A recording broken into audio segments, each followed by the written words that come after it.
What is going on, everybody? Welcome back to the Big Blue in the Bronx podcast. This is a live episode tonight because I was in Pennsylvania yesterday, and we did get more information about practice squad protections and all that shit. But if you haven't already, like, comment, and subscribe, turn on post notifications so you know when a live stream pops or a video drops. And today, really tonight, we'll be talking about the Bears-Giants game that is due to happen tomorrow. Shout out to Tony Clark in the chat. What's going on, guys? Like, comment, subscribe, do all the good stuff. Share out as well. Helps out. Going to definitely be considering your guys' comments. Later on in the show, we will have Mason West on of Gridiron City. Well, actually, it's Windy City Gridiron, for the Chicago Bears. That's probably going to be around 8:50, 8:55, which gives us a good amount of time. Just talk about our Giants, do all the good stuff. So share this out. Do what you got to do. There's sirens outside, but that's New York City. That's living in New York City. Our usual stuff, and if you've never been here before in terms of how we do these preview episodes, well, we go through the injury report. We go through the stats. We go through some analytics as well, things to look for, players to watch, questions to answer, keys to win, a prediction, and then the last three episodes, which has been good, we've been, getting some guys on from the different team that we're facing, and we've been getting an outside perspective. I know I necessarily didn't have one for the Titans game, but I was on with Titans Weekly on their podcast. They unfortunately couldn't come on mine because I think they were busy. Then week 2, we had Dean Jones on. Week 3, which was last week, we had Riley Donald on. He also is a big Iowa fan. And then obviously tonight we're going to have Mason West on. But shouts to Jeffrey, shouts to Mary. What's going on, guys? Keep the comments going. Love the interaction from the chat, as usual. So before we get into the injury report, and, we combine this a little bit with first thoughts, I was a little amazed this morning when I woke up. And when I woke up, this tweet was from 16 hours before. So last night, I really didn't read much of my tweets because, A, I didn't want to waste mobile data. B, I was at a high school football game. I used to obviously go to high school in Pennsylvania. If you guys watched the podcast episode from about a year ago, back in March, when I don't think it was my 100th episode, at least not to my knowledge. It may have been. But basically I was talking about, how I came on as a podcaster and all that stuff. That was one of the podcast episodes, once again, back in March of last year. And I mentioned how I went to school most of my life in Pennsylvania and then moved back up here. But that's, besides the point. So I woke up this morning and I see a tweet from Giants Wire. And I'm not necessarily a liker of their content, but I'm like, okay, this is surprising. What did they tweet, you ask? Nick Gates is prepared to come off PUP next week. So I'm like, you know what? Let me go check with the guys from the beat. I see Dan Duggan tweeted out. And boy, am I happy. Boy, am I happy. Obviously, many of you know, I don't think I have it as a picture on here. I might pull it up just for shits and giggles sake. Okay, that's not where I want to go here. But yeah, I actually met Nick Gates back a few months ago at Giants Fan Fest, actually about a month and a half ago. So, hope he's doing well. Obviously, he's doing great for his rehab because he's going to be coming off PUP next week. But let me say this as well. And I know there's been some issues in the past with Feliciano not getting playing time and him complaining about it, not necessarily with the Giants, but with the Bills. If he looks good in terms of Nick Gates, and if he's, functioning in his rehab and he's practicing, he's doing all these different things, he should be in the starting lineup. He should be in the starting lineup. And you could potentially see in a few weeks, this isn't necessarily certain because I know they love Lemieux. It's not necessarily confirmed that they love Gates. But you could see a little bit of the line that we've seen the last 2 years. Andrew Thomas at left tackle, which we've already seen. Shane Lemieux at left guard. He's got the foot injury. Hopefully we'll see him, in a few weeks. And then Nick Gates, who's coming off PUP. So, and John Feliciano is not going to be here next year. I think that's pretty obvious. The Giants will either draft a center, they'll sign a center in free agency, whatever. And then obviously right guard, Glowinski's not it. He's going to be here for 2-3 years of the contract. Hopefully he steps up his play. But putting Nick Gates in there puts a sense of fight in there.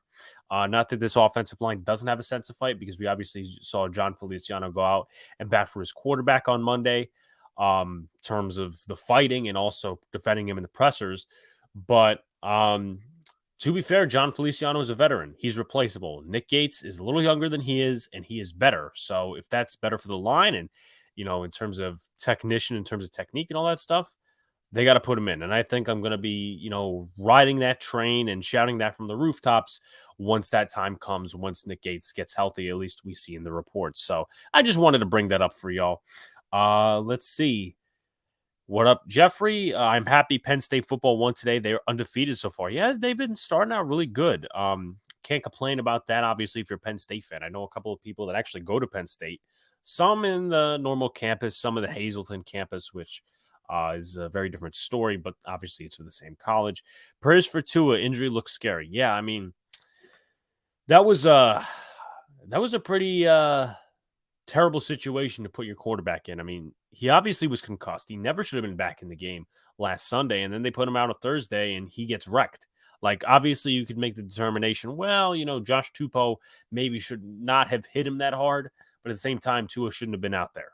And they haven't ruled Tua out for next week. I mean, I don't know what the Dolphins are doing. Just some, side thoughts, because obviously I'd like to acknowledge the comments. So now we're doing a live show and all this stuff, and I have StreamYard. We're going to go over the injury report. Let's go over the Bears injury report. So Matt Adams, linebacker, he is doubtful. Dane Cruikshank, defensive back, he is out with a hamstring injury. Same thing, with Matt Adams. Ryan Griffin, the tight end, former Jets tight end, is doubtful. Jalen Johnson, this is a big one, but I'm going to talk about it more in detail later on. He is out. He is their number one corner. Velus Jones Jr. is questionable. I think he's going to play. He has a hamstring issue. David Montgomery, once again, another key injury for the Chicago Bears coming into MetLife this week. He is out with an ankle and a knee injury. He obviously won't play this week. Robert Quinn with an illness. He's probably going to play. Cairo Santos is actually not traveling with the team. And, to put it into perspective and just to get some details out there, Michael Badgley is going to kick for the Chicago Bears tomorrow. It's not going to be Cairo Santos, despite being listed as questionable. And then Roquan Smith, linebacker, unspecified status, means he's going to play. And then Sterling Weatherford, the former safety. Now, I think he's transitioning to linebacker. He is questionable with an ankle injury, and I don't think he's going to play too much anyway. But then again, who knows? Maryland kicked ass today too, 4-1 now. Yeah, Maryland is definitely looking good. Now let's take a look at the Giants injury report. Cordell Flott, Nick McLeod, both are out. Flott's going to be out a few weeks with a calf injury, which, it's not necessarily ideal, but we are getting Aaron Robinson back, so that's kind of a saving grace. Nick McLeod, he really hasn't been healthy most of the season. He's out with a hamstring. Wendell Robinson out with a knee injury. Obviously, they were probably going to, just think overall, okay, he's going to be, ready for this game or whatever. They could have put him on IR, but obviously that's not the case. Kadarius Toney, he is out with a hamstring injury. I can't say I'm surprised. It's getting a little ridiculous. Jihad Ward, knee injury, he's going to play. Leonard Williams out with a knee injury. He is, out. He'll probably be back next week in London. He's a fighter. He's missed one game in his NFL career. He'll miss this one. It's a shame, but hey, listen, Leonard Williams has been dependable, and he's part of our defense that is currently being missed right now. Justin Lane will play. He had a concussion a few weeks ago, and then Aaron Robinson, appendix, he is going to play. While I have that and talk about that, let's talk about some other things as well that relate to the roster. As I mentioned, the Bears have called up, or they actually signed Michael Badgley, the kicker. He was a former Chargers kicker. I also think he was with, I want to say the Colts for a little bit, but, he's known around the league. And then they also elevated running back Darrington Evans from the practice squad. So with that being said, he was a former Titan himself. He was kind of the backup for Derrick Henry for a few years. And then you take a look at the New York Giants and who they called up. They called up Marcus Johnson and Henry Mondeau from the practice squad, some wide receiver depth. This is the first week they're calling up Marcus Johnson, and Jalen Smith was actually signed from the Giants practice squad. I'm very happy about that because he's probably going to have a good role this week with, the run defense struggling a little bit last week. Calitro not playing well, and Leonard Williams being out. That's a big loss for the Giants. So there is that. Mary says, as an OSU fan, I'm upset that CJ Stroud is entering the draft. I think he should wait because he's only a sophomore. Kind of a similar situation with Haskins. I mean, he entered the draft as a sophomore, so we'll see what happens. I mean, as of right now, the draft class kind of looks shady. There's a lot of quarterbacks that could come out earlier than expected, but most of these quarterbacks are going to be sophomores this year, or they are sophomores. The next year, they're going to be juniors. So that might actually be the better class for the New York Giants. I know that's kind of a hot take right now, but we'll see. I know a lot of people are fantasizing over Will Levis and a couple other guys. We'll see. All right. So we went over practice squad elevations, and we went over the injury report and some first thoughts. Now let's get into the stats and the analytics, which I always give you guys. The Bears this season, they are 32nd in total offensive yards per game. They are 32nd in passing offense. They are second in rushing offense. And they're also 20th in points per game. In terms of defense, they are 20th in total yards per game, 9th against the pass, 30th against the run, hint, hint, and also 11th in points per game. You look at the analytical side for offense and defense, they are 32nd in pass percentage, so they don't pass the ball a lot. They are first in run percentage, so that tells you everything you need to know in terms of the frequencies. They are 31st in pass percentage on first down, and they're first in run percentage on first down. So once again, kind of tells you the story that they are a very run-heavy team. They're 31st in blitz percentage, so they really don't blitz the quarterback a lot. However, they do get a lot of pressure. Their pressure percentage, they rank 4th in the NFL, and then 24th in sacks. So obviously some analytics you'll have to take with a grain of salt, but hey, listen, they get pressure on the quarterback, not necessarily coming down in sacks, and they really don't blitz a ton. I forget who their defensive coordinator is. I know their offensive coordinator is Luke Getsy, the quarterback coach, who they stole from the rival Green Bay Packers. And you take a look at the Giants offense. They're 21st in total yards per game. In terms of passing, they're 30th. In terms of running the football, they are 4th. So kind of looking like the Bears in this situation. They're 18th in points per game. Defense-wise, they're 16th in total yards per game, 10th against the pass, 25th against the run, and 12th in points per game. You take a look at the offensive analytics. They're 26th in pass percentage, 7th in run percentage, 31st in pass percentage on first down, and 2nd in run percentage on first down. Now, defensive analytics. 2nd in blitz percentage, 16th in pressure percentage, and 30th in sacks. So there you have it. They're 2nd in blitz percentage, Martindale. Pressure percentage, the pressure wasn't there last week. It was more the week of the Panthers. Hopefully we get some sacks this week or some really valuable quarterback hits. Mary says, I have to head out, but have a great night. Go Giants. Thank you, Mary, for tuning in. And then 30th in sacks. We haven't gotten a lot of sacks. We've gotten 3, I think, in 3 games. That's not very good. All right. So I'm going to take a sip and we're going to talk about things to look for and move forward with our podcast. Going very quickly here, but once again, when we get to the interview, it's going to be a little mowed down, and I usually like to have a good 20-minute conversation with the opposition. Things to look for. SAQUON Barkley to be utilized heavily. Obviously, I like the Giants in terms of they should be using their passing offense more when their weapons are on the field. And the weapons aren't on the field. And Tony's out and Robinson's out. All these different guys are out. So your wide receiver core is literally going to be David Sills, Richie James, Kenny Galladay. This is probably the worst wide receiving core. And this is just a fact. This ain't me getting on Joe Shane or all these other things. This is probably the worst wide receiving core I think Daniel Jones has ever dealt with. certainly that I've seen, because obviously, he's had Sterling Shepard in the past. He's had Golden Tate.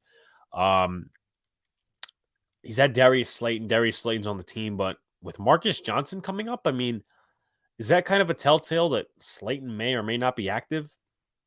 Depends on how they use him. But they got to get some of these wide receivers involved. And it's a shame that they don't have their speed guys, because I feel like their speed guys can get a little bit of separation. Richie James, yes, you can consider him a speed guy, but he's a core special teamer. So there's that. And I also go to the fact that Jalen Johnson's out this week. He is the number one corner for the Bears. So it's going to be Kyler Gordon. Let me look at the Bears depth chart. I know Lamar Jackson from the Jets is on there, but it's not like he's going to start. So here are the corners. It's Jalen Johnson, Kyler Gordon, Lamar Jackson, Kindle Vildor, Josh Blackwell, and Jalen Jones. Now, if I'm not mistaken, they had a guy that was really good last year out of Oregon, and I think his name was Thomas Graham Jr. I was looking at him later in the year, and oh my God, they actually cut him, did they? Yes, they did. They cut him. They signed with the practice squad, and then the Browns have him. So that was not a great decision. Maybe I'll ask Mason about it. But at the end of the day, even though all this side talk is coming out, SAQUON Barkley is probably going to be used heavily. Not like he hasn't been this year, but the Bears' run defense is bad. The Giants have no offensive weapons other than Daniel Bellinger, who's been as a safety net this year. So look for that to happen. And I just said what the next thing to look for is Daniel Bellinger being the safety net. I mean, I liked how he was more utilized last week. He was also utilized against the Panthers as one of the top threats, if you want to call it a threat. But he's been good, and he's been good for, a fourth-round pick. He hasn't been dynamic. He never really was that type of tight end, not an Evan Ingram type. But he's been solid as a blocker. He's probably been one of the more underrated pieces when you talk about this offense. And this offense obviously hasn't been productive. But I like what he's put out so far. He's definitely been one of the more productive guys in terms of the receiving and tight end core. Bears pounding the run.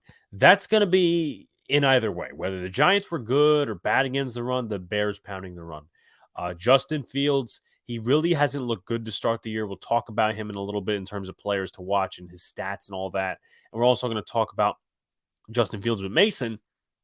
But Bears pounding the run. I mean, their run blocking is really good for some reason. And, their offensive line isn't really much talented. You take a look overall, Braxton Jones, he's a late round pick, I believe, from last year or 2 years ago. Cody Whitehair, the former center, moves over to left guard. Lucas Patrick, former guard for the Green Bay Packers. Tevin Jenkins, a pick from last year. And then Larry Borum, late round pick. He's more of a depth tackle, if you will, but he's in there. So it's not great in terms of talent. It's definitely not great in terms of talent. Now, am I saying that the Giants' offensive line is way more talented? No. I'm just throwing it out there. I'm giving my opinion. I'm giving my thoughts. So they're going to be pounding the run, and the Giants need to come up stopping Khalil Herbert. A lot of people are going to start him on fantasy thinking, well, the Giants are going to give up this many running yards to Khalil Herbert, and the guy behind them, his name is Treston Ebner, if I'm saying that correctly. Maybe he's not a fullback. I think he's actually a running back. I'm going to take a look live right now on that. Treston Ebner. So they do have a fullback. It's not Ebner, but return specialist, all that stuff. He's got 23 rushing yards on the year. He was actually a 6th-round pick out of Baylor. And this was actually the other running back beside one of my favorite guys, in Abram Smith, when we're talking about Baylor. But with that being said, just to put the point down and finish off, the Giants, they don't have Leonard Williams. Jalen Smith, I don't care if he knows a third of the defensive playbook. Now, obviously, they're not going to play him if he actually knows a third of the defensive playbook, but he's got to be in there. He's got to be in there more than Calitro. Calitro gave up a big run to Tony Pollard last week because he wasn't disciplined in the gaps. Tay Crowder, I mean, he's not necessarily your tougher linebacker. And Micah McFadden, he's making plays, not necessarily showing up on the highlight reel, but it's showing up on the tape. So he's going to continue to learn. Really hasn't been impressive, but he hasn't been disappointing at all. I mean, he's been what a 6th-round pick is. Well, he's actually 5th-round pick, but late-round pick, either way. And then more explicit blitz packages with less targets in the open field. Now, once again, the New York Giants do get Aaron Robinson back this week, which is a very good thing. I like Aaron Robinson. I want to see if they test him a little bit. But you're looking at this wide receiver core. Other than Equanimeous St. Brown, which I always have trouble pronouncing that name, and then you have Darnell Mooney. Other than those two guys, there's not necessarily great targets when you look at the core. Cole Kmet, solid tight end at best. Velus Jones, he was out of Tennessee this year. Dante Pettis, the former Giant. Jake Tongs, Trayvon Wesco, former Jet draft pick. Amir Smith-Marset. Those aren't great targets. And I've kind of made the point over the last few weeks on Boys in the Gap. It was like, Justin Fields really hasn't been surrounded with a lot of pure talent. All of it is potential. And I don't know what type of potential you have in this wide receiver core. So as much as it pains me to say, these two teams might be very alike. Now, maybe some Giant fans will say, okay, the coaching is better on the Giants side because they got Martindale and they got Dable and they got this guy and that guy, whatever. But the talent is really similar because the offensive line, they have, some key pieces. Cody Whitehair has been here in terms of the Bears. He's been there a while. Andrew Thomas has been, one of the best tackles, if not the best tackle in the NFL. Wide receiver-wise, there's not a lot of talent there outside of Darnell Mooney. Running back-wise, obviously the Giants got Saquon Barkley, and they got Brightwell, and they got Matt Breida, so it's not a bad room there. And then in terms of tight ends, once again, not very good. Not very good. So offensively, these two teams, once again, look very similar. Maybe people don't think that, but honestly, it's the truth. So more explicit blitz packages. This isn't a good pass blocking O-line. I think they're 31st or 32nd in pass blocking when you look at the analytical ranks this year, which isn't necessarily a good thing. But hey, our Giants offensive line, hey, listen, we're growing. Their offensive line is growing. They're probably going to shove some rookies in there over the next few years and see what happens, right? So players to watch, I think the number one for me at least is Khalil Herbert. They're going to be pounding that run, and he really, I'm not going to say didn't make Bears fans miss David Montgomery, but it looks like they didn't lose a step. Now, it could be the run blocking O-line, it could be this, that, whatever, but Khalil Herbert in 3 games this season, 33 attempts, 240 yards, 7.3 yards per pop, and 3 touchdowns. I mean, he's got 80 yards per game. Not really receiving back, but he's a threat out of the backfield in terms of running. And the Giants need to stop that. Once again, shove in Jalen Smith. Get your guys to work harder on the defensive line. Dexter Lawrence can't do anything. I don't want to say that. Okay, maybe I just had a blooper. Dexter Lawrence can't do everything. He can't. He's had a really good season this far. Not in terms of the stat sheet and the highlight sheet, but on the film room, he gets double teamed a ton. So before everyone screams at me for saying, oh, he doesn't do anything, why would you say that? That was a misstep by me. I apologize for that. But Khalil Herbert, they got to stop him out of the backfield.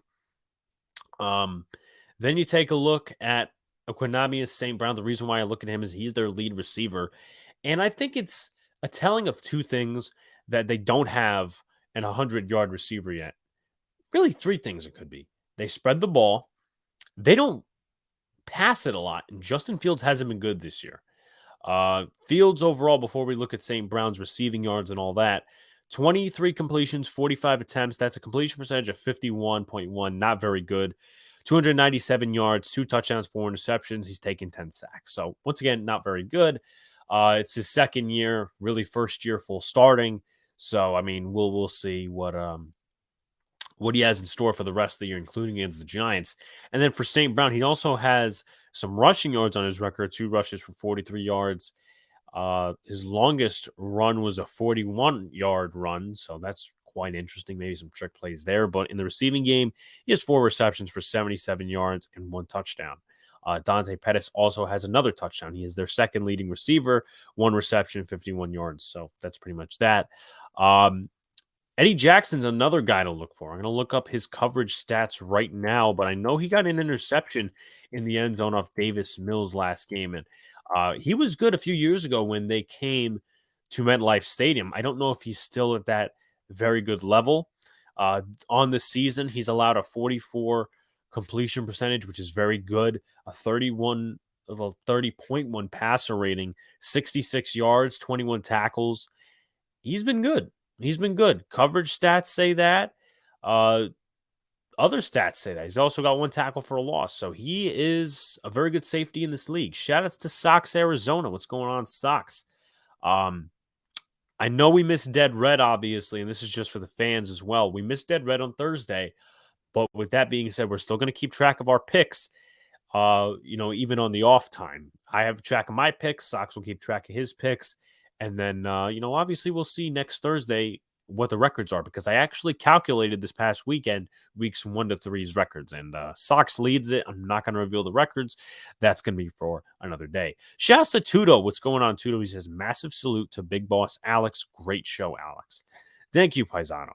But yeah, Eddie Jackson, he's playing really well. Robert Quinn's another player that I would just watch out for. I mean, he was actually one of the first real tests for Andrew Thomas at the NFL level. I remember one of the first plays of the game against the Bears a few years ago was a Daniel Jones fumble. And which side did that come off? That came off Andrew Thomas's side. Whether you agree it's Daniel Jones that, should have gotten rid of the ball or whatever, it came off Andrew Thomas's side. But Andrew Thomas is an all-pro, Pro Bowl left tackle right now. And they're probably going to put Robert Quinn on Evan Neal. Now, they have some other rushers. They do have Dominique Robinson, who they drafted out of Ohio. And I'm talking, actually, no, not out of Ohio. They drafted him out of Miami, Ohio. It seems like they did that with a couple other players as well. Sterling Weatherford's another guy they took off the Colts practice squad, or they took him off waivers. So he's a guy to look forward or look really, into. Robert Quinn, I just mentioned. Al-Quadin Muhammad, he was a rotational pass rusher for the Colts a couple of years ago. So, and also Travis Gibson, the linebacker. So there's a couple of guys you got to look out for. They're 4th in pressure percentage, but otherwise they're not very talented and they're not very peppy in terms of sacks and all that. So there's another player. And then finally, Roquan Smith. I know PFF don't like him. I kind of want more clarity on him just so I don't mix up all the things. Basically how to describe him. So we'll ask Mason the questions when he comes on around 8:50, 8:55. He's got 36 tackles on the year, total of a half a sack and 2 tackles for a loss. Also go along with an interception that set the Bears up with good field position to kick a field goal. And that was the game-winning field goal last week, I think. So just some stuff there. Here we go with some questions to answer. I usually give 5, but I'm going to give a little bit more this week. Can the New York Giants O-line neutralize the Bears pass rush and have a better week? That's what they need. I think this could possibly be a get-right week for the New York Giants in terms of their O-line. Andrew Thomas is Andrew Thomas. Ben Bredeson, I think they'll rotate Ezeudu more. Ezeudu would have really struggled last week, and Bredeson struggled a lot, but Ezeudu would have been torn to shreds last week. I mean, he probably would have been the worst player on the offensive line. But you'll probably see those two rotating again. Evan Neal's going to do his thing. Lewinsky and Feliciano will probably try to gel again. So this could be a get-right game. If you have Quinn on the side of Andrew Thomas, it might be a flawless game from the offensive line or close to. Now, I'm not going to really put any numbers on that because there could be a guy the Giants may have look like Khalil Mack. Maybe it's a Dominique Robinson that has a ton of sacks on Daniel Jones. I don't know. But we'll see. We'll see. I would think that the defensive coordinator would put Robert Quinn on Evan Neal's side a couple of times just to challenge him. Once again, we'll see. Neal's coming off a very bad week. Then again, he's a rookie. I don't really agree with some of this bust talk crap. Oh, well, the Giants drafted another bust. Like, it's 4 weeks, not even. And do we remember what happened to Andrew Thomas? He was bad in his rookie year, and then the next 2 years, he was pretty much flawless.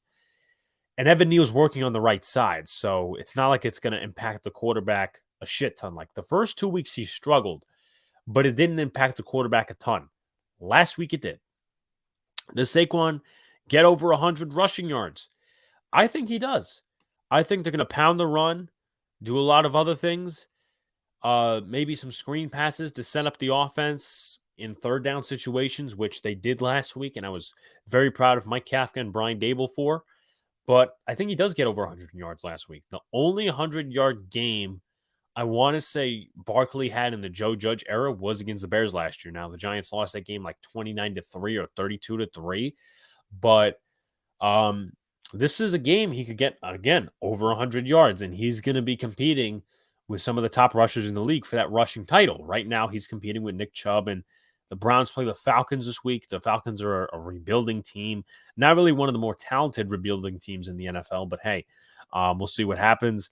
There's actually, before I get to Kevon and Azeez, with no Shepard, Tony, or Robinson, how will the Giants attack the secondary when it comes time to?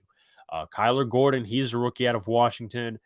Lamar Jackson, he is a guy that's, was mostly with the Jets the last 2 years out of Louisville. Kindle Vildor played more than some of the other corners last year. So, I mean, if we had Tony on the field, if we had Shepard on the field, if we had Wan'Dale Robinson on the field, if we had those guys on the field, I'd say, okay, let's prioritize the passing tack a little more. But run the damn football. That's all I'm going to say. And when you're set up in third and long or third and short, just get it to James. He's the only reliable receiver other than Darius Slayton, but they won't put Darius Slayton on the field. Sorry for the burp there. I don't know that he has chemistry, meaning Daniel Jones with Marcus Johnson. So I can't really say, but Slayton's more reliable. If anything, he's the most proven out of every target we have. Galladay hasn't been shit since he's got here. David Sills has made multiple mistakes. Richie James, I mean, he's had, some nice catches over the course of these 3 weeks. He's the lead receiver.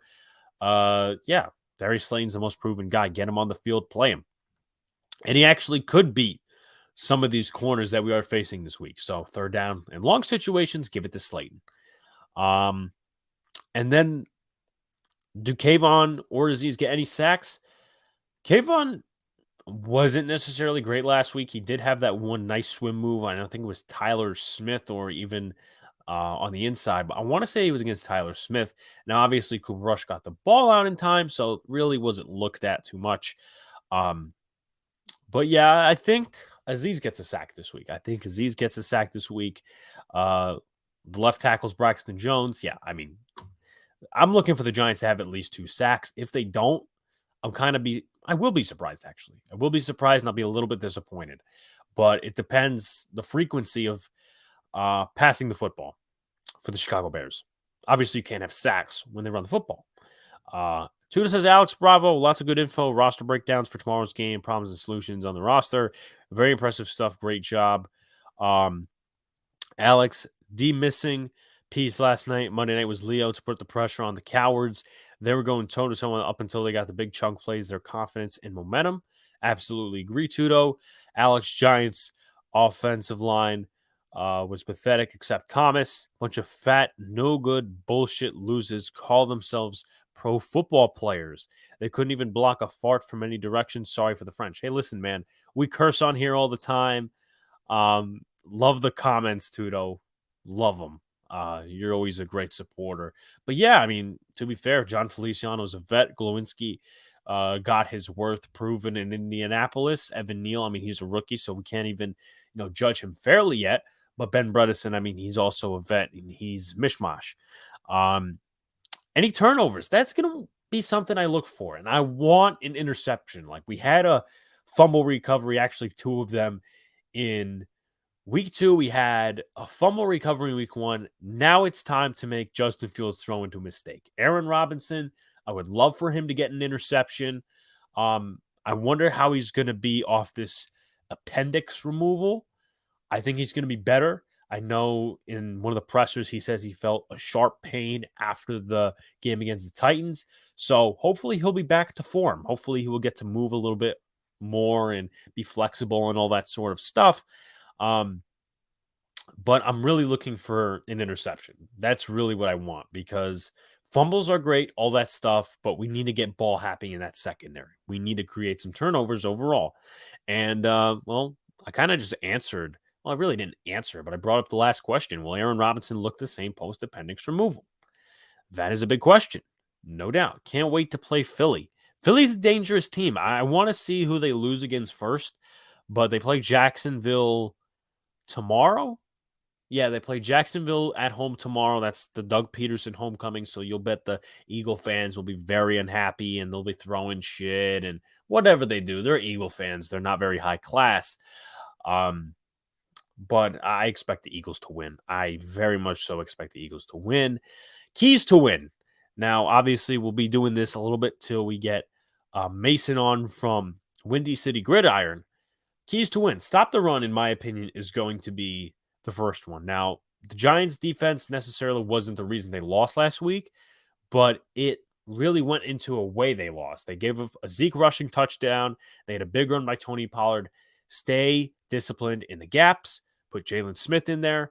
Honestly, I would put Jalen Smith in there with Micah McFadden. Micah McFadden knows how to shoot gaps. I think he's a little bit stronger, and he probably might have a higher ceiling than Tate Crowder. Not to say that Tate Crowder has been bad for his value, but Jalen Smith and Micah McFadden, that might be a very impressive run duo. And I'm definitely looking forward, hopefully, to see Kevon and Azeez a little bit more in the game. I'm looking forward to seeing that because on rundowns last week, the Giants were getting torched without them. Azeez can stop the run. He can penetrate enough to get a holding call. Same thing with Kevon.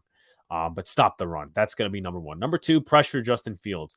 Either way, this is going to be an ugly game. It's not going to be very high scoring. I will be surprised if it is, but pressuring Justin Fields. This offensive line isn't very good. Azeez Ojulari and Kevon will be hungry for the first sacks. Kevon for his first sack in the NFL, Azeez for his first of the year, and maybe some of the interior guys as well. You know, Justin Ellis ain't really a sack guy.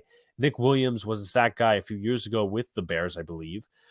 DJ Davidson, maybe his first sack in the NFL, but some of these, you know, linebackers as well, and maybe the DBs, get some pressure on him, make him throw into a mistake, interceptions. That's what we're talking about, right? And then also as well, run the football. Saquon Barkley, I mean, he's up there with Nick Chubb and some of these other guys in terms of rushing yards leaders. Take advantage. Take advantage. We have no wide receivers right now to cause a serious threat to this opposing secondary. So stop the run, pressure Justin Fields, and run the football. But with that being said, I do want to get to some comments, even though he won a Super Bowl. Yeah, I mean, listen, Philly fans change their mind like we change our underwear. Alex, I'm a defensive player myself, and I'm not trying to sugarcoat it, but tomorrow's game is all on the defense. They really should step up to it at a pro level and dominate the other side. Otherwise, same old BS as every year. Yeah, I mean, listen, we're looking for progression out of this team. This is a rebuilding team. And by no stretch of imagination is this going to be an offensive battle. I think it's going to be a defensive battle. Who makes the more mistakes? We'll see. But with that being said, I would like to welcome on Mason West. He writes for Windy City Gridiron. Mason, how you doing, my man? Pretty good. How about yourself? I'm doing good. I'm doing good. Where can people find you if they don't know where to find you at, of course? Yeah, you can find me right below. You can see West Sports PT.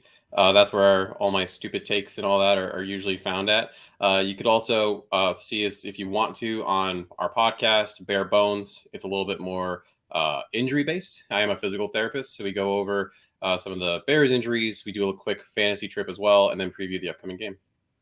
Wow, that's very interesting. Let's get it off right off of the bat.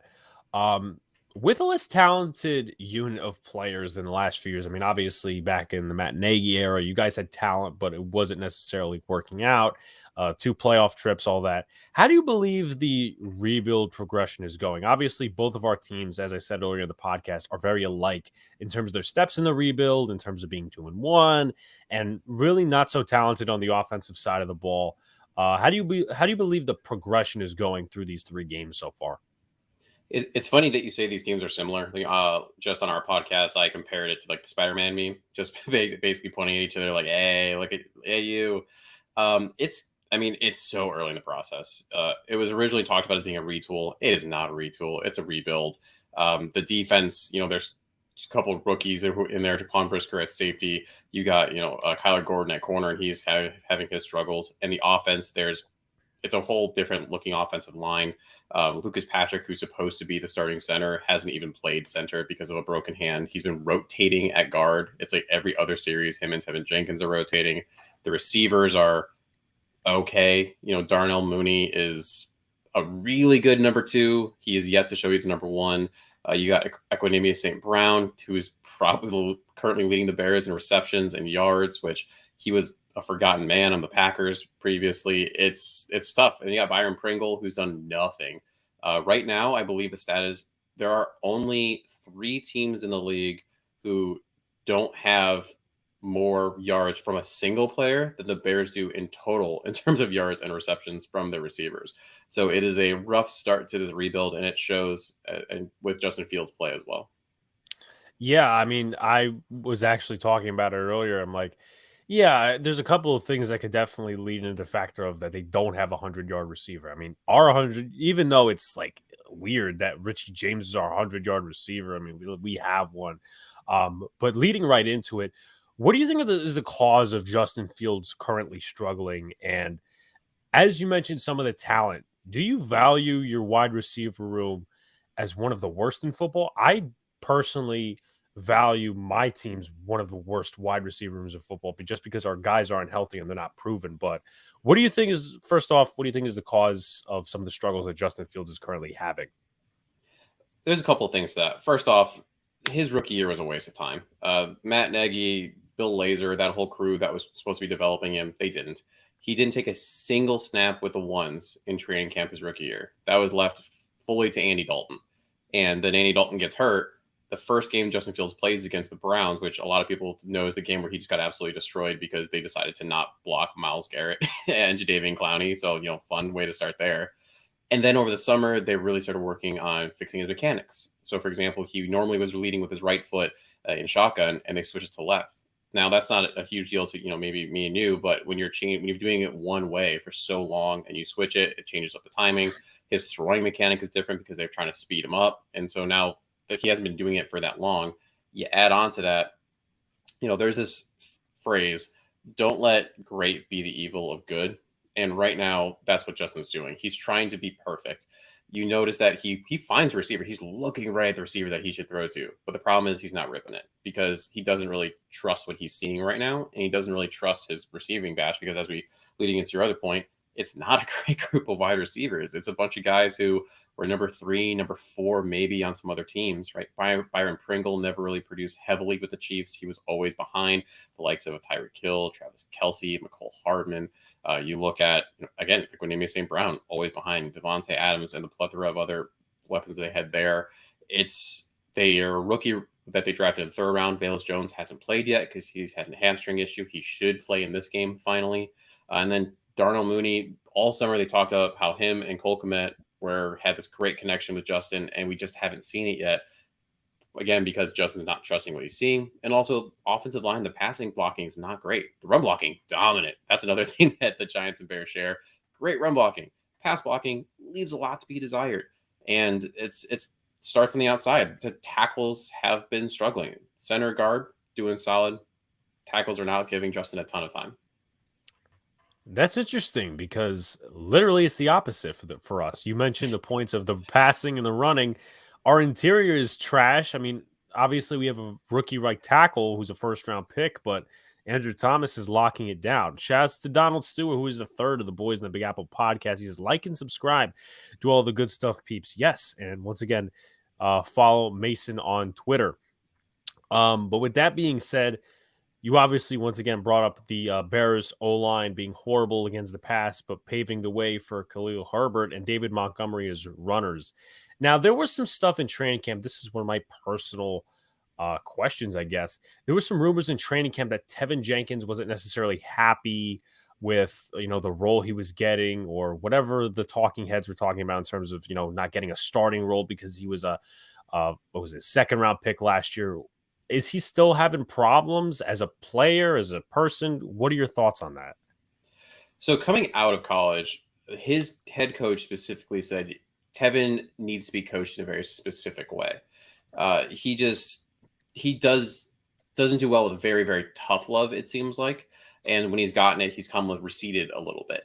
So, came out, had his back injuries, had a back surgery, so didn't start a good for most of his rookie year. Eventually got on the field, rusty, was at left tackle. And then this was supposed to be, all right, full summer, let's go. But then all of a sudden fell off the face of the earth. And what we believe has happened was that Ryan Poles, the new GM for the Bears, didn't see him as a tackle. A lot of draft pundits thought that too, just because of his arm length, thought maybe he would be more of a guard. And when you look at tackle versus guard, I mean, there's the difference of, notoriety, money. You don't pay guards a lot, you pay tackles a lot. Also a little bit of a pride thing. When you're a guy that's always been at the top of your game, did what you needed to do for the team, that's going to be tough when they're now asking you to play a role that's maybe not as robust as you might like. So that was hard for him, and he didn't want to do that. And there was did he ask for a trade? Did he not ask for a trade? Who knows? As of right now, though, he has taken this thought process of being a guard, and he's taken it fully on. We've seen it time and time again. He is one of the better run blockers currently. I would honestly argue in the league just because of his mentality and the way he finishes blocks. It's punishing. Guys don't want to get in front of him the way he does it. And you see a pretty distinct difference. I mentioned him and Lucas Patrick are currently rotating. Lucas Patrick's doing okay, but Tevin Jenkins is absolutely mauler in that run game. Good to definitely know as Giants struggle against the run. And I believe you guys do as well. I think it was bottom of the league. You guys were, which opponent? I mean, I forget. It's off the top of my head. It ranked. You guys currently rank one of the worst run defenses. Who did you struggle against so much that it brought you down to that level? We struggled heavily last week against Zeke and Tony Pollard of the Cowboys. Yeah, so the first week, that one's hit or miss because it was basically playing in a monsoon. If anyone remembers that game and seen clips of it, it was ridiculous. I mean, both teams were struggling to move the ball in general through the air, so they were running the ball a lot. But Elijah Mitchell also got hurt in that game, so that one was kind of a push. The second game was really where it happened. I mean, that was against the Packers. So you have Aaron Jones and A.J. Dillon. They were just destroying the Bears. They couldn't stop them to save their life. And then it wasn't just that, but they're getting passes on the backfield too, which then opened the run game even more. That was really the game that pushed the Bears' current ranking so far down. They contained Dameon Pierce relatively well. Going into that game, there was a lot of conversation. And this happens, all offseason going into the regular season, that Dameon Pierce was this fantasy darling, draft him in, a little bit higher rounds. He'll be your sleeper running back. And he had a decent game, but he didn't break out like everyone thought he would. So it was really that Packers game. And when you have Aaron Rodgers, even though they have really not a lot of receiver help right there right now, rookies and a bunch of old guys who should be on pension right now who are currently catching for him, that's going to open up that run game. And they're just so good, that tandem that they have. Definitely agree. Tudo says, Alex, great show, great discussion, great interview with your guest. Overall, amazing show. Is always an impressive. Bravo. Thank you, Tudo. Moving over to the defensive side of the ball, obviously, it was about a year and a half you guys had Khalil Mack and Robert Quinn. Obviously, one of the most memorable last times we played, because last year you guys just blew us out, and the first play of the game was a Michael Lennon fumble. So, I mean, that was just the Joe Judge era. That's a different story. But obviously, Khalil Mack went to the Chargers this year. Robert Quinn is probably one of the more notable pass rushers that you have. Do you think they've done enough to help Quinn? Do you think he's a number one guy? I saw you also have a late draft pick in Dominique Robinson out of Miami, Ohio. Explain that thought process. They as in the Bears organization, really thought Quinn would be an important piece here, whether it was being, a mentor to some of these young guys, potentially even building his stock up a little bit, maybe a trade deadline, kind of a deal to go there. He's been missing, really. He got stonewalled consistently last week against Larry Tunsil. And Tunsil does that to a lot of guys. I mean, Tunsil's a great left tackle. Quinn refuses to flip sides. He likes his hand down. It's tough. And he has not done much. But when you look at the other side, you mentioned Dominique Robinson, Travis Gibson, both of those guys have done significantly better putting pressure on the quarterback and actually in getting sacks. So right now, those are the two that you'd actually have to look out for. Could this be a get right game for Quinn? Potentially, but he's not the person I would be too concerned with at this point due to it seems like age is catching up with him a little bit. And again, just his lack of desire to ever really move in the defense besides from his current position. Yeah, and I think, if he was to move a little bit, I think that would be a little bit more impactful in terms of this game for the Bears pass rush. I mean, obviously you mentioned Travis Gibson and Dominique Robinson probably being on the right sides. It could be a get right game for Evan Neal. It could be just another rookie struggling game. But it's really the tale of 2 years, at least the way I look at it. Andrew Thomas really struggled against Robert Quinn and Khalil Mack. Most notably Robert Quinn in his first year, that second game against the Bears, and one of the first plays of the game was a Daniel Jones fumble coming from Thomas's side. But now Thomas has improved to where he's one of the best tackles in the league. Where you see Robert Quinn, he's going out of his prime a little bit, and you're talking about how his he has that refusal to flip sides. I mean, that could possibly impact the game in a big way. Now, obviously, the Giants are more of a running team, so we'll see what impact all of those rushers have. But in terms of passing downs, the Giants don't really have good, solid wide receivers. So it's either going to Barkley or possibly, who knows. But getting pressure on the quarterback, I think, is definitely going to be a big part of this game, knowing that, for either side, because both offensive lines aren't very good in terms of pass blocking. Now, moving a little bit into the secondary, Jalen Johnson is going to be out for you guys. Besides Eddie Jackson, how has the rest of the secondary progressed? And I could also ask the same about two rookies in Jaquan Brisker and Kyler Gordon. Starting with Kyler Gordon, it has been rough for him. He got thrown in that second game because Jalen Johnson was out also against the Packers. Aaron Rodgers picked on him all day long. And let's be real. I mean, Aaron Rodgers is going to do that to a lot of rookies. But, he got left on an island a lot. And he sometimes just wasn't covering his guy. There was communication issues. There were times where it seemed like he wanted to pass off his receiver and there wouldn't be a safety there. So who was that on? Was it on Eddie Jackson or was it on Kyler Gordon? I'm going to say it was probably on Kyler Gordon, the rookie. And there were some times where he would run with the guy and not take someone else coming off across from him. So he's definitely in a trial by fire right now. He was definitely better against the Texans, but let's be real, the Texans aren't exactly throwing out great receivers out there either. In terms of Jaquan Brisker, he hasn't been as impactful as I would hope. He has a knack for being around the ball, and he did that a lot in college. One play that comes to mind is the Wisconsin interception. Comes out of nowhere, reads it like a book. Perfect interception in the red zone and to turn that game. And he hasn't had as many of those, but he's always around the ball. He's got a fumble recovery already at this point. He's pretty sure tackler. The coverage has had a couple lapses, but again, expected from a rookie trying to match up with Eddie Jackson. And Eddie's, for the most part, has always had a veteran alongside him so far. Like Deshaun Gibson was here the last couple of years. Before that, Adrian Amos, before he ended up going to Green Bay. So, there's a learning curve to that. So between the two, Brisker has definitely been the more impressive one comparatively. And then now with Jalen Johnson out, there's a bit of a revolving door going on in terms of that other corner. There's a undrafted free agent currently, Jalen Johnson. There we go. There's too many combination of these guys that he's coming in now and playing the slot, which is bumping Gordon out. Kindle Vildor, if you bring his name up in Chicago, a lot of people usually run screaming or raging. He got burned a lot last year, but I think a part of it was a bit of the scheme. He's doing much better in this scheme, and actually he had a tipped pass that Eddie Jackson had an interception for, so that was like a great play for him, a little bit of a comeback there, which is nice, and actually that was down in the red zone, so that was huge play. Texans were definitely looking to score there, so he's come around a little bit, but again, it's just not that deep. You would like him as your CB3. You don't want him having to start for you. And so it's interesting because, like you said, yes, the Giants are on their last legs of receivers, but the secondary is not exactly stalwart either. Definitely some good points. And before I go to one of the comments, he made a great play last week, obviously, to get you guys into winning position. How do Bears fans and generally Bears reporters, writers, what is their consensus on Roquan Smith? Overall consensus is Roquan Smith is a baller. He is one of the most underappreciated linebackers in the league. He should have had a couple Pro Bowls. He ends up losing out to guys like Fred Warner and Bobby Wagner year to year because they tend to be on better teams, or at least the Seahawks were a better team.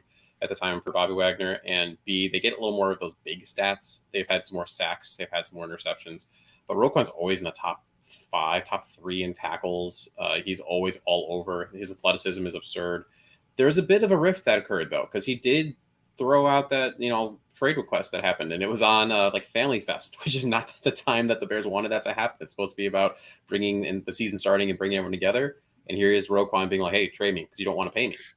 The problem is he wants to reset the market as a linebacker, and Bears don't want to currently do that because again, he hasn't made all those bunch of Pro Bowls. He hasn't been in conversation as a top 5 guy in the league overall for defensive player or anything like that. So. And also, new defense. How are you going to play in this new defense? You can't shell out a giant contract if you don't know that. So Chicago fans love him. I mean, Chicago and linebackers go hand in hand, going all the way back to the 85 Bears and everything like that. And as far as we understand, Eberflus, the head coach, and Poles, the GM, I mean, they love and want him too. It just has to be at the right price. Definitely. Tudo says, Alex, your guests seem to be very cool, knowledgeable, and professional with your questions, contrary to some other guests, just bullshit for sales. Donald also says, what is Fields' future if the Bears end up going in the top 5? Are they in line for CJ Stroud or Bryce Young? So that's a really interesting question. There's a Bears chat I'm in with a bunch of people in the know for the most part, and it's kind of split. The consensus for the most part is you're either in the group that says, well, if Fields can have a Deshaun Watson-esque end of the season, if you can see progress, if you can start putting up stats, touchdowns, things like that, and you end up in that top 5, they're probably looking at a 3 technique. But, I mean, if this continues the way it is, I mean, right now he's a passer rating of 50. He threw 0 touchdowns and 2 interceptions in the last game. There is a solid chance that, they're looking at a Stroud or a Young. I personally haven't given up on Justin Fields. He has so many tools. He's such a smart guy. I've had a chance to talk to him a couple times and meet with him. He's all the things you want. It's just right now it's just not connecting. It's very different, for example, from Mitch Trubisky. Mitch, you forced yourself to be okay with him being your quarterback versus Justin, you want him to be your quarterback. There's just something about, I mean, I got the picture, but I mean, that's the guy I want leading my team. It's just tough right now. I believe he'll string it together, and I don't think that the Bears are going to end up drafting another quarterback. I think he's going to be the guy. Yeah, I mean, to your point, and also adding something on that we've kind of had the discussion about Daniel Jones all these last few years or whatever. It's not like the Bears are a quarterback away. Offensive line talent seems to be an issue. Wide receivers, all these other things, corners, lack of talent for you guys. So, I mean, it would be devastating and just not necessarily ideal to see you guys, or any Bears fan, seeing the Bears in a top 5 position again. But once again, there's a lot more players than quarterbacks coming out next year. And I think there's a lot more focus points. Going into tomorrow, who do you list as 2 X factors, one on offense and one on defense for the Chicago Bears? On defense, I'm going to go with Eddie Jackson. He's the guy who is that Swiss Army knife in a way. While, yes, he's mainly playing safety, he'll get sent out into some other positions. He'll get put in a way to make some impact plays. Not fully like a Jalen Ramsey. I mean, Jalen Ramsey's his own beast in terms of how they use him like a chess piece, but it's like Jalen Ramsey light. If Eddie can get around the ball, and he had a little bit of a renaissance. He had a rough couple years. Turns out he had some pretty heavy personal stuff going on, some death going in the family. His brother passed away, and that really weighed on him. It was hard for him to play. But this year, very, very different. If he can get around the ball, turnovers happen. On offense, the obvious one would be Justin, but we're going to ignore that just because, I mean, that's too on the nose right now. For me, it would be Cole Kmet. If Cole Kmet, who has been very disappointing throughout his entire career so far as a Bear, if he can get a 5-6 reception kind of game, maybe a touchdown in there, that opens up so much because, in theory, that's probably going to be a seam route, something like that. Maybe a tight end screen that we've actually seen a couple of times in preseason. If one of those things can happen, and Justin did so well in college with his tight ends, so many of his highlights went to, again, that seam route or even like a deep dig across. If Cole Kmet can open up the middle of that field, all of a sudden now you have some of those slant routes from a Darnell Mooney that can actually start working a little bit more. The run game can start working a little bit more too. So that for me, that's without going with the obvious choice of a Justin or a Khalil Herbert, it would be Cole Kmet. Right. Shouts to AJ Marshall. He says, "What's up, guys? Keep it up. How do you feel about the new Bears regime?" I personally love him. I mean, like, I love Ryan Poles. He's got this quiet confidence about him. He goes about things the right way. He's a very intelligent guy, and also, I mean, holds a bit of a place in my heart. You know, he's one of the first ever Black GM in Bears history. I think that was amazing to see, especially because the Bears are trying to be at the forefront of stuff like that. Eberflus is a guy you want to run through a wall for. And especially in a day and age where, you know, you see the Brian Dables of the world who are getting jobs, you know, McDaniels obviously getting a job. Actually, both McDaniels, both one in Miami and then one with the Raiders. You know, these offensive guys who are just getting job. So it's impressive that he was able to currently lead a team more as a CEO versus having to actually just be the offensive guru. And that's the thing, too. He's not even calling defensive plays. Alan Williams, defensive coordinator, is. So Eberflus is purely about, hey, I'm just here to control my team. I'm here to be here for my team and support my coordinators however I can. So far, I'm a big fan of both of them, but, you know, time will tell. Definitely. And then two players kind of afraid of, or you want the Bears to game plan for when it comes to the New York Giants, one offensively and one defensively. Even though he's coming off that MCL sprain, Kevon Thibodeau still terrifies me. Like, I got to go to the combine this last year and I talked to him in person. And, you know, I was doing this, looking up, talking to him the entire time. He's a really smart player. The way that he talks is the X and O's, and he's a very passionate player. And just the skill set he brings is terrifying.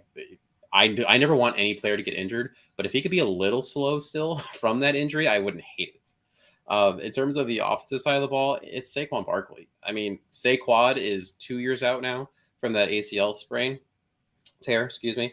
A lot of people obviously were freaking out in his first year back where he wasn't quite himself. But when you look at it, most players are only about 75 to 80% of where they were 1 year out, and they get to 100% at year 2. So this was, at least in my opinion, just knowing what I do from the rehab side, totally expected.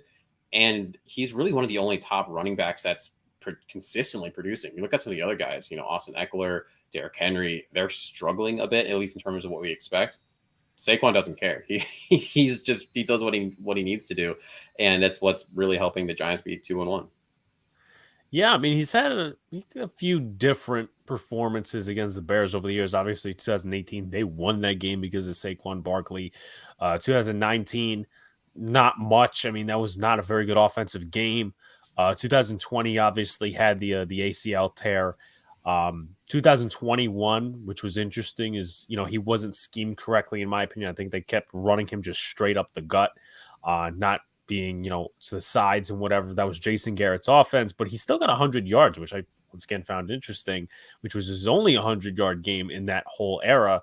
And then obviously, you know, we'll see what happens tomorrow. But who do you think is going to win tomorrow? And if you want to, you could put in a score prediction as well. I'm still leaning Bears right now, just because while he's not playing well right now, I go to quarterback when it's so close. To me, it's so close. You know, the running games are similar. The passing games are both not great. The receivers are both not. I mean, we just went down that whole list. While Justin Fields has really struggled, I still have a hard time picking Daniel Jones over most quarterbacks. I just don't. You know, my mind goes to him having that breakaway run and him falling on his face. It goes to just, I don't know. He's got that face you love to hate. He's like Eli Manning. I don't know why the Giants keep getting these guys. I feel sorry. It's just like these faces that you don't like. And he hasn't backed it up with his play. So for me, I'm going to go with the Bears 23-17. It's also supposed to be not great weather, so that's definitely going to impact the passing game even more so. So I would not expect a lot of offensive fireworks. Yeah, I don't think it's good. I think it's going to be a very dirty defensive game in terms of just like no offense whatsoever. And, you know, it's funny because Giants fans kind of say this all the time, and you do have the Giants fans who are like, let's get Daniel Jones off this team and whatever. They're like, okay, but do you realize that opponents are looking at us and saying, okay, we're actually playing Daniel Jones this week? So obviously Giant fans have to look inside their own team and whatever. But however, that being the case, I'm going to stick it to 19-12 Giants. I think this could be a little bit of a get right game in terms of defensively. better than the last few weeks. They have to stop the run, though. That's going to be one of the biggest things. Offensively, they just have to move the ball slightly because I think time of possession is going to play a factor. It definitely did last week. And you want a 3-1 record rather than a 2-2 record heading into London against the Packers next week, who, yes, the Packers, I believe, this week are on the road, and if they're not, they're at home, but they're playing Brian Hoyer and the Patriots, so they're going to definitely have a good game. But once again, Mason, it was great having you on. For the people that are new in the chat, once again, where can they find you? Yeah, you can find me at West Sports PT. That's my Twitter handle. I have not just Bear stuff on there in terms of, again, injuries. I do a lot of the other team stuff around the league, big stories. Have a bunch of stuff up there on Tua, for example, and just conversations on how the concussion management should be, things of that nature. And then you can also listen to the podcast I do, Bare Bones to IR and Back Again. You can find that on YouTube, Spotify, things like that. Well, we'll see what happens tomorrow. Obviously, 2 rebuilding teams. Probably going to be a defensive game, as mentioned multiple times. Mason, great having you on. Tudo says Alex will be at London Stadium on October 9th. Giants matchup against Karen Rodgers, very same stadium we were at 2016 against the Rams. Also, I was a part of Italian national rugby team against Wales last March. That is very interesting, Tudo. Everybody like, comment, and subscribe. Turn on post notifications so you know when a live stream pops or a video drops. Apple Podcast, 5-star rating. Share this out. Do all the good stuff. Once again, thanks to Mason for coming on. Great discussion overall. And we will see you guys next time. Tomorrow is the call-in show. So any fans, 8:30, we're going to have our call-in show monthly. But we appreciate you guys, and we will see you next time. Peace. Good night.